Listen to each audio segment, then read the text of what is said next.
Hey, tú hermano que le diste clic a este video, señora bonita, ¿cómo está? ¿Cómo está este sábado de gloria, no? ¿Cómo están mis católicos apostólicos romanos preferidos? Te duele la garganta y no sabes si necesitas antibiótico o no, quédate en este video para descubrirlo. Vamos a comenzar con la definición. La faringoamigdalitis aguda es una infección que afecta a la faringe y a las amígdalas. Se manifiesta clínicamente con enrojecimiento de la garganta que persiste por más de 5 días. Puede ser de dos orígenes, un origen viral y un origen bacteriano. El origen viral es del 90%, se los presento, es ese muchachote naranja, ¿no? Que ven ahí. Y el origen bacteriano es ese pepinillo que ven ahí a su derecha, ¿no? El que está atrás de la moxicilina con ácido clavulánico. De origen bacteriano solamente es el 10%, entonces es menos probable que te enfermes o que tu infección sea por una bacteria estadísticamente. Pero bueno, vamos a comenzar con los síntomas principales. El primero, vamos a ver una rinofaringitis, una catarro común, una gripe, como lo conoce la gente, ¿no? Un resfriado común. Vamos a comenzar con los síntomas. ¿Qué es lo que tienes probablemente tú que me estás escuchando? Pues has de tener tos, has de tener moquitos, congestión nasal, estornudos, dolor de garganta, ronquera, fiebre ausente o una fiebre muy leve y malestar general. Les voy a explicar por qué, ¿no? Cuando llega un virus a tu cuerpo, normalmente se localiza o se establece dentro de las vías respiratorias, pero en todo su trayecto. ¿Qué quiere decir? Que va desde la nariz hasta la tráquea. Bueno, también tendría que ir los pulmones, pero bueno. Entonces aquí podemos ver la nariz de nuestro paciente, o en este caso tú. Podemos ver virus en la nariz, podemos ver virus en la faringe, en la laringe, en la tráquea, ¿no? Por eso dan estos síntomas característicos, porque si es un resfriado común y es un virus, se propagó por el sistema respiratorio. Entonces, al estar tan cerca de la tráquea, ahí nos explica por qué da tos, ¿no? Al implantarse cerca de la nariz, ahí nos explicaría por qué tienes congestión nasal o andas con escurrimiento nasal, o sea, con moquitos, ¿no? Ahí nos explicaría por qué tienes estornudos y ese tipo de cuestiones. Pues aquí vemos gente, ¿no? Sufriendo. Después tenemos la faringoamigdalitis bacteriana o una infección de garganta, ¿no? Como lo conoce la gente. Aquí, si se fijan, el pepinillo, la bacteria, está localizada justamente en la faringe y en las amígdalas. Su localización pues es muy específica, ¿no? Entonces eso nos explicaría por qué dentro de la sintomatología no tenemos tos, no tenemos moquitos, pero sí tenemos fiebre alta, tenemos dolor de garganta y exudado faríngeo. Se los presento, es este de abajo, ¿no? Es tener la pus en esas amígdalas. Entonces, eso nos explicaría porque este pepinillo no está en la región de la nariz, no está en la región de la tráquea, entonces pues, no tenemos esos síntomas. Ahí la diferencia, abismal. Aquí tenemos otra imagen representativa de una infección de garganta, ¿no? Podemos ver cómo están las manchas blanquecinas, el exudado amigdalar, esa pusecilla blanca, amarilla en las amígdalas hipertróficas, o sea, aumentaron de tamaño, ¿no? Aparte tenemos eritema en la región de la faringe, que quiere decir que pues esté rojo, ¿no? Ese tipo de cuestiones. Por eso es que cuando tú vas al médico, nosotros utilizamos algo llamado criterios de Centor. Por eso les preguntamos tanto si la fiebre fue cuantificable, mi señora, porque que usted me diga que tuvo fiebre pero no la cuantificó, o sea, no lo demostró con un termómetro, pues yo no le puedo creer, discúlpeme. Pero bueno, cuando llegas a consulta, el médico te va a tomar la temperatura, te va a preguntar si tuviste tos, te va a tocar tu cuello y te va a ver la garganta, ¿no? Son las principales cosas que hace un médico de primer nivel, ¿no? En una clínica, en un consultorio, en un similares, ese tipo de cuestiones. Entonces, los criterios de Centor, fíjense bien, son los que nosotros utilizamos. Dice que si tienes fiebre mayor a 38 grados centígrados, le sumes un punto. Si tienes ausencia de tos, o sea que no tengas tos, le sumes un punto. Si tienes adenopatías cervicales anteriores, le sumes un punto. ¿Qué significa eso de las adenopatías? Y si son chavos, morros, señores, ya no sé qué soy, de la época de los 2000 a 1999, no sé si sus abuelitas o mamás los sobaron de las mentadas anginas, ¿no? Las anginas, lo que se nos palpaba en la parte anterior del cuello, o sea, la parte de adelante del cuello, ¿no? Esas bolas que se hinchan. Eso se conoce como una adenopatía.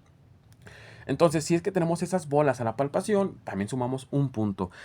No soben anginas, abuelitas que me estén escuchando esto. Y si tenemos éxodo amigdalar o esa pusecilla en las amígdalas, también se le suma un punto. También tenemos otro criterio que es la edad. Aquí varía un poco. Si tienes 3 a 15 años, se le suma un punto. Si tienes 15 a 45 años, no se le suma nada. Y si eres un adulto mayor de 45 años, se le resta un punto. Aquí abajo tenemos la tabla de cotejo. ¿Qué quiere decir? Que de 0 a un punto probablemente pues sea viral, ¿no? Muy rara vez va a ser bacteriano. De 2 a 3 puntos que saquemos dentro de esta encuesta, probablemente sea. Y de 4 a 5 puntos, pues sí te recomiendan iniciar antibiótico, manejo con antibiótico. Entonces, si recuerdan bien, en las diapositivas, lo que tienen en común el resfriado común, la gripilla, es que da una fiebre leve, ausente. Y en una infección de garganta por bacteria da una fiebre alta. Entonces en las dos tenemos fiebre. Esto es un mito. Tener fiebre no significa que necesites antibiótico.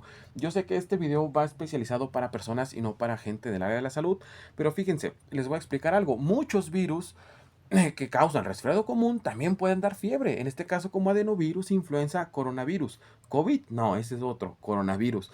Entonces, tener fiebre no es sinónimo de una infección bacteriana.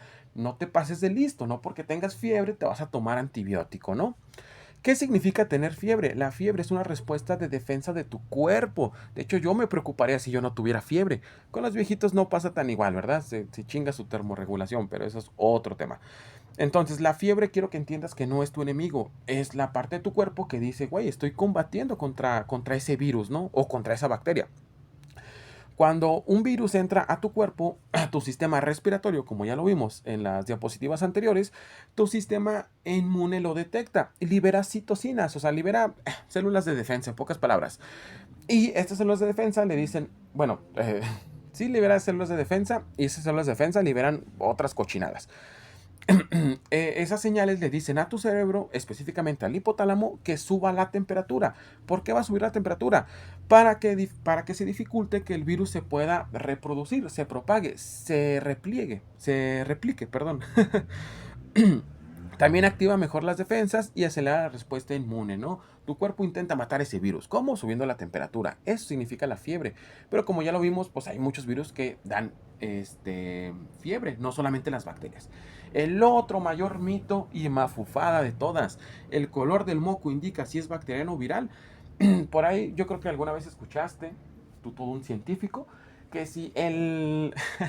y en cierto punto, pero no es tan así. Si tienes mocos de color transparente, pues es una alergia, ¿no? Si tienes mocos de color blanco o amarillo, pues es una gripe. Y si tienes mocos de color verde, pues es infección bacteriana. Eso la verdad es que es un mito y una gran mamá. No, no es cierto, discúlpenme. Es un mito, realmente pues eso no pasa, ¿no? El moco va evolucionando cuando van pasando los días, ¿no? De la infección viral. Entonces puede empezar siendo blanquecino y termina siendo verde, verde muy oscuro. ¿Por qué? ¿Por qué pasa esto? Por células de defensa, en este caso neutrófilos, ¿no? En específico, por enzimas que liberan y proteínas que libera tu sistema inmune, pero esas son otras cuestiones. También esa es otra, mamás, luego llevan a los niños a consulta con el escurrimiento del moco y no le limpiaron los moquitos como desde hace 2 días, pues esa madre se va a hacer negra, se va a hacer verde, amarilla, obviamente va a cambiar de color, tanta tierra, tantas bacterias que le caen, bueno, más bien tierra, ¿no? Suciedad, polvo, etcétera.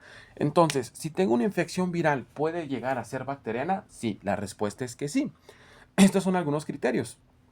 Si tu infección, si tu gripa normalilla dura más de 7 días a 10 días y se vuela de lanza, probablemente sí se transforme en algo bacteriano. Si hay empeoramiento de los síntomas después de que tú te sentiste mejor la primera vez con los medicamentos, probablemente ya se hizo bacteriano. Si empiezas con fiebre muy alta, probablemente se hizo bacteriano. Y bueno, aquí dice dolor localizado en senos paranasales. El problema es que ese virus que está en su vía respiratoria, en la naricilla, por así decirlo, se puede replicar a otras partes anatómicas del cuerpo, ¿no? En este caso, estamos hablando de sinusitis, si es que se va a los senos paranasales, o una infección de garganta, una infección de pulmón, etcétera, ¿no? Entonces, una infección de virus sí puede pasar a una bacteria. El virus no se transforma mágicamente en una bacteria, o sea, no. Llegan bacterias oportunistas a tomar el lugar, ¿no? Del virus. Dejaron a nuestro sistema inmune cansadillo y pues llega la bacteria y se aprovecha. Entonces, el tratamiento farmacológico. No quiero, bueno, aquí le puse una amoxicilina, ¿no? Porque todo el mundo ha tomado amoxicilina. No quiere decir que sea el antibiótico de primera elección de una faringoamigdalitis bacteriana, pero lo vamos a ejemplificar de esta manera. Tenemos la amoxicilina y tenemos una llave de color azul, ¿no? Y por este lado tenemos al pepinillo, a la bacteria, y tenemos un cerrojo, una cerradura de color azul. Pueden ver que embona perfectamente, ¿no? Esta llave con ese cerrojo. Entonces, el antibiótico es específico para las bacterias. Abajo tenemos el virus, ¿no? Esa madre de color naranja. Y podemos ver que tiene un candado de numeritos. Si han tenido esos candados, se han fijado que no tiene para meter llave. Tienes que meter los pinches números de a huevo para que se abra. Entonces, ¿cuál es la lógica? Que la llave sí abre el cerrojo de la bacteria, pero si intentamos utilizar esta misma llave con ese virus, pues no, o sea, ni siquiera tiene una cerradura, ¿no? Para poder abrir ese candado. Ese candado se abre de diferente manera. Es lo mismo, es para que me explique, ¿no? Bueno, para que me entiendan. Bueno, yo para explicarme. Entonces, es de ahí. Siempre piensen en esta imagen cuando intenten tomar antibiótico, ¿no? Entonces, si mi infección no es bacteriana, doctor, es viral, entonces, ¿qué chingados me tomo? ¿No? Porque también es otra creencia. La amoxicilina no quita la tos. La amoxicilina no quita el congestionamiento. No quita la inflamación. Eso es muy diferente. Eso es un mito. Entonces, en una primera instancia ni siquiera había una bacteria para pegarle, ¿no? El antibiótico no le pegó a nada y según tú te sientes mejor. Lo que puedes optar de tratamiento para una infección viral es lo siguiente: paracetamol, ibuprofeno, loratadina, oximetazolina, este tipo de cuestiones. Paracetamol te va a ayudar con el dolor de garganta, ibuprofeno te va a ayudar a desinflamar esa garganta, oximetazolina en gotas nasales te va a ayudar a que no tengas congestión, que no tengas la nariz tapada. Loratadina te va a ayudar a esa comezoncilla de la garganta, a que tengas menos secreción de moco, ese tipo de cuestiones. Esta es otra parte del video que quería medio tirarle ahí una pullita, ¿no?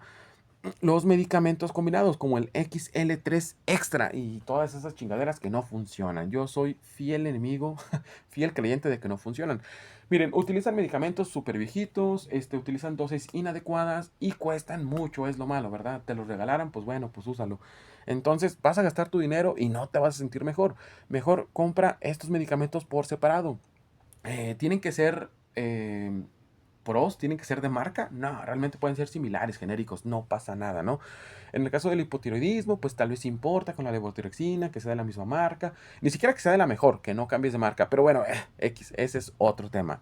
Entonces, pues ya dijimos, señora, acuérdese, si tiene una infección y parece ser viral, pues no vaya a comprar antibiótico, no lo vaya a conseguir. Puede optar por estos medicamentos y yo le aseguro que se va a sentir muchísimo mejor. Obvio, ¿verdad? Si no es alérgico a uno de esos. Ojo ahí. El uso incorrecto de antibióticos. Miren, esto es algo muy real que pasa en la clínica, ¿no? Tú, mujer de 22 años, te decides embarazar. Decides tener un bebecito, te hacen tus exámenes normales, de cada mes que vas a seguimiento de control y te sale una infección de vías urinarias, ya sea una bacteruria o una infección del tracto urinario, ¿no? ¿Qué quiere decir? Pues que tienes una infección de orina, en pocas palabras, ¿no? Oh sorpresa, el médico te receta amoxicilina, ¿no? Para terminar con esa infección bacteriana. Pero como tú toda tu vida te la pasaste tomando amoxicilina sin que tuvieras una infección, lo único que hiciste es golpear en cierta medida a bacterias en tu tracto urinario. En este caso, E. coli. Te la tomabas, hiciste más fuerte al E. coli y adivina qué, con la amoxicilina ya no se te va a quitar esa infección de vías urinarias, o sea, ya le hiciste resistente sin querer queriendo, ¿no? Por así decirlo. Este es un ejemplo, y un ejemplo un poco moderado, ¿no? No te voy a decir que te lo tomes a ligera, ni tampoco es tan grave, pero sí, sí, ojo ahí, ¿no?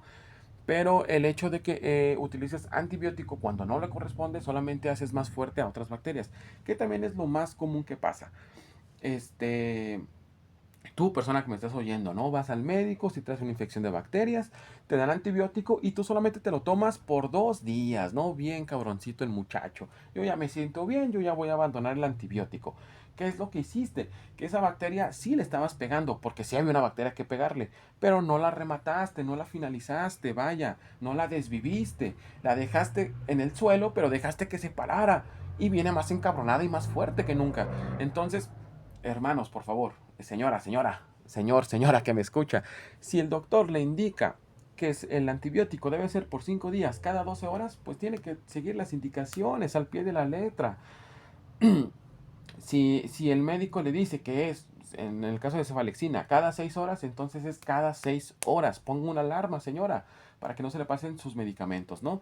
Entonces, pues ese es el riesgo del uso incorrecto de antibióticos. Se los digo, los regaño, sí, yo también era igual. Antes de ser médico, pues también era muy cabezón, ¿no? Era. Y con eso finalizamos el tema. Espero que les haya gustado. Esto fue más enfocado para personas no del área de la salud. En específico para mujeres que ponen uñas. No, no es cierto. La verdad es que sí, no dudo que le ayude a un estudiante de medicina. Pero así es como funciona. La frase del día de hoy: la medicina es el arte de prevenir y curar enfermedades. Y ya, se acabó. Denle like, comenten, suscríbanse. Si tienes un amigo cabezón, si tu mamá es cabezona, si tu papá es cabezón con eso de los antibióticos, mándale este video. No seas malito, ayúdame, apóyame. Quiero comer, carajo, tengo mucha hambre. Nos vemos. Adiós.